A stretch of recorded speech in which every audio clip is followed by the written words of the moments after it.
Soomaaliya cadowgeeda yaa weeyay yaa kala dib Soomaalida hal mid baa laga dhaadhiciyay Ethiopia Kenya iyo hebel baa cadowgina laga dhaadhiciyay laakiin cadawaan Imaaraadka ahayn anaga ma lihin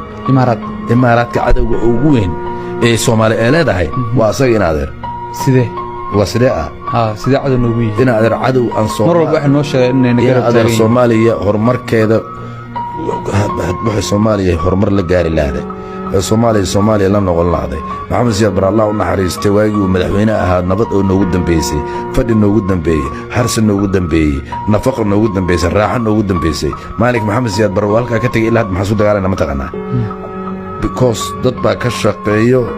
dariskeenna oo la yiraahdo Imaaraadka lacagtooda iyo maalkooda waxay geliyeen sida Soomaaliya ku burburin lahaayeen sida Soomaaliya ay isku dagaali lahayn qabiilada argagixisada lagu sheegay yaa wada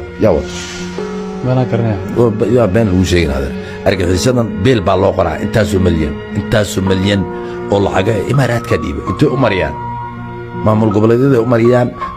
magaala madaxda u mariyaan meel walba u mariyaan Soomaali wax runta sheegay ilaahay inaad marka Soomaalina runta way dhibtaa Soomaalida beenta jeceshahay ani runtana weliga kama gabanin kama cabsan nimayo cadow aan Imaaraadka ahayn anaga ma lihin